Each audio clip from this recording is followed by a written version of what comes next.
Buenas noches, muchachos. Para esta sesión lo que corresponde es los tres temas finales del curso ya para el último quiz y que esperemos todos finalicen de la mejor manera el curso, pasando todos, ojalá. Y bueno, estos temas corresponden a la elasticidad, la gravitación universal y fluidos, específicamente la parte estática de fluidos.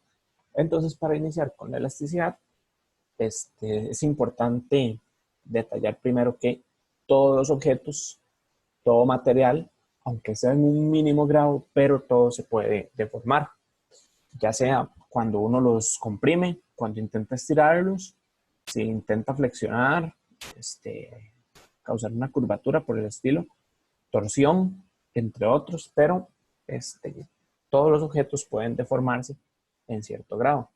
Y esto se consigue mediante algo conocido como esfuerzo. ¿Qué es el esfuerzo? El esfuerzo es la fuerza externa que actúa sobre un objeto por unidad de área de sección transversal. El resultado de aplicar un esfuerzo, como bien les decía ahora, es la deformación del objeto, que es una medida del grado en que se deforma. A partir de estos, se define el módulo elástico como el esfuerzo dividido entre la deformación. Entonces, para el interés del curso, se considerarán tres tipos de deformaciones, que son de las que vamos a hablar a continuación. Inicialmente, el módulo de Young, que mide la resistencia de un sólido a cambiar su longitud y se calcula como el esfuerzo de tracción entre la deformación por tracción, donde este esfuerzo está dado por la fuerza dividido entre el área, que esto veremos más adelante, es también la manera de calcular presión. Entonces, por consiguiente, podemos decir que el esfuerzo corresponde a una presión. Y la deformación se calcula mediante la diferencia de la longitud o el cambio en la longitud dividido entre la longitud inicial. Después está el módulo de corte, que mide la resistencia al movimiento de los planos paralelos entre sí dentro de un sólido y se calcula también de forma similar a lo que vimos en el módulo de Young. Mientras que, por último, está el módulo volumétrico, que mide la resistencia de los sólidos o líquidos a cambios en su volumen. Y en este caso se calcula como bien les decía, el cambio en la presión, lo que mencionaba antes, fuerza entre área es presión, dividido entre la deformación volumétrica. En este caso es el cambio de volumen dividido entre el volumen inicial. Como bien se sabía, nada más de electricidad, de elasticidad era una única sección del capítulo. Entonces, por eso ya ahora vamos a entrar a la parte de gravitación y lo que es la teoría newtoniana. Entonces, a modo de introducción, antes de que Newton enunciara su ley gravitacional, se deseaba comprender el movimiento de los cuerpos aquí en la Tierra, que es el movimiento de proyectiles, ya lo vimos en un inicio en el curso, y el de los planetas en el cielo, y nadie había pensado que ambos fenómenos tenían la misma explicación. Cuando Newton elaboró su teoría de la gravitación, esta constituyó la primera gran unificación, seguida por, bueno, una que se verá después en física 3, que es el electromagnetismo. Entonces, ¿qué es lo que dice esta ley de gravitación universal propuesta por Newton? Este hombre que está acá a la derecha es Isaac Newton, Sir Isaac Newton, y él lo que dijo fue que la fuerza de atracción entre dos partículas, es igual al producto de sus masas, es proporcional al producto de sus masas y es inversamente proporcional a la distancia entre las partículas. Entonces, con base en esto, como dice por acá, dos masas puntuales, M1 y M2, separadas por una distancia R, se atraen mutuamente con una fuerza de magnitud con la ecuación que vemos acá, que con G, que es la constante gravitacional.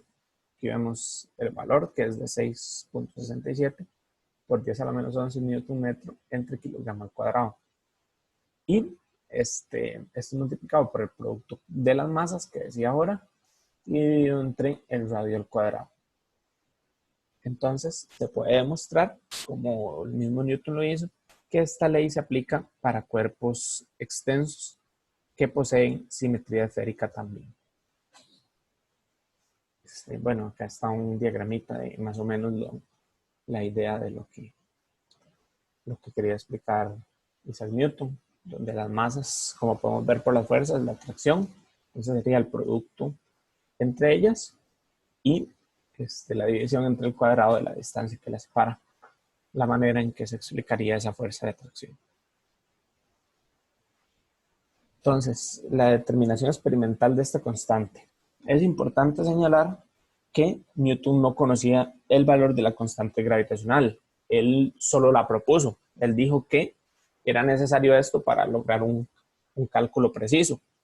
Entonces, hasta 1798, Henry Cavendish ideó un experimento para determinar la densidad de la Tierra, al medir experimentalmente el valor de la configuración gravitacional con un aparato como el de la figura que está acá a la derecha. Entonces, hasta ese momento fue que se pudo conocer el valor de la constante gravitacional. Una aplicación importante de la gravitación es la determinación de la aceleración de la gravedad para alturas elevadas, lo cual, bueno, esto se va a mostrar a continuación. Entonces, ¿cómo varía la aceleración de la gravedad con la altitud? Con la altitud. Si la altura de un cuerpo sobre la superficie de la Tierra es comparable con el radio de la misma, es necesario tomar en cuenta la variación de la gravedad con esta altura h, es decir, la altura del cuerpo. Tenemos entonces que el peso de un cuerpo de masa m está dado por la fórmula que vemos acá, donde se considera que el peso del cuerpo es igual a la constante gravitacional por la masa de ese cuerpo por la masa de la Tierra, dividido entre el radio de la Tierra más esa altura que hay que considerar al cuadrado. Y por tanto, la gravedad estará por la constante por la masa de la Tierra dividido entre la suma de las distancias al cuadrado.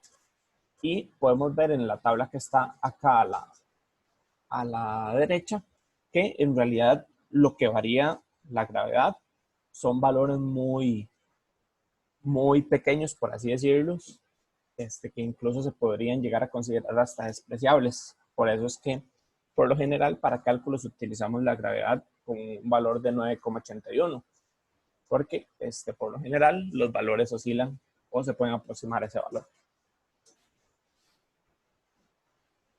El campo gravitacional. Dice que es un método para describir las interacciones entre los objetos que no están en contacto. Un campo es una cantidad física que existe en todas partes en el espacio. Tiene un valor único en todos los puntos y está establecido por una fuente de algún tipo. En el caso de la gravedad, el campo gravitacional se define como la fuerza gravitacional de la partícula, estamos hablando para una partícula, el peso de la partícula, la fuerza gravitacional de la partícula entre la masa de la partícula. Ahora, respecto a la energía potencial gravitacional, dice que si consideramos alturas considerables, valga la redundancia, con respecto al radio terrestre, ya no podemos tratar la energía potencial gravitacional como lo hacíamos anteriormente, que era únicamente la masa por la gravedad por la altura, sino que necesitamos una expresión un poco más general para poder abarcar todo lo necesario. Entonces, la energía potencial correspondiente a la interacción gravitacional de dos masas puntuales, masa 1 y masa 2, también válidos para cuerpos esféricamente simétricos, que van a estar separados por una distancia r, es como se observa por acá. El negativo de la constante por la masa 1 por la masa 2 dividido entre el radio. Ahora, en estos casos también se pueden aplicar la conservación de la energía, donde recordemos también que la energía mecánica o bien la energía se calculaba como la energía cinética más la energía potencial. La energía cinética no va a sufrir ningún cambio, mientras que la potencial va a ser como mostrábamos en la filmina anterior. Y la conservación va a actuar igual. Los términos iniciales van a ser igual a los términos finales. Ahora, existen casos especiales para la energía. Una es en órbitas circulares, donde la energía se va a calcular como el negativo de la constante por el producto de las masas dividido entre 2 veces el radio. Y las órbitas elípticas, que el numerador será el mismo, mientras que el denominador va a ser 2 veces A, donde A es una distancia un poco mayor que el radio de una órbita. Bueno, eso era la parte de gravitación como tal, la teoría de gravitación. Entonces ahora vamos a entrar a fluidos, específicamente la estática de fluidos. Inicialmente es importante definir la presión. Y dice por acá que si F es la magnitud de fuerza ejercida sobre el pistón y A es el área del pistón, la presión P del fluido en el nivel al que se sumergió el dispositivo se define como la proporción de fuerza por unidad de área, que es lo que les mencionaba antes del esfuerzo, que nos decían lo mismo, era la fuerza aplicada por sección de área transversal. Entonces, bien, la presión se va a definir como fuerza entre área. O bien, la presión se puede calcular como la derivada de la fuerza respecto al área, o más bien, la fuerza se puede calcular como la integral de la presión, perdón, sí, la integral respecto al área de la presión. Importante destacar que para el sistema internacional las unidades de presión son el pascal, que corresponde a 1 newton entre metro cuadrado. Aunque vamos a ver que la presión muchas veces se puede dar, bueno, hay varias unidades, pero por lo general se da en 2 otras unidades. Entonces, ¿cómo varía la presión respecto a la profundidad?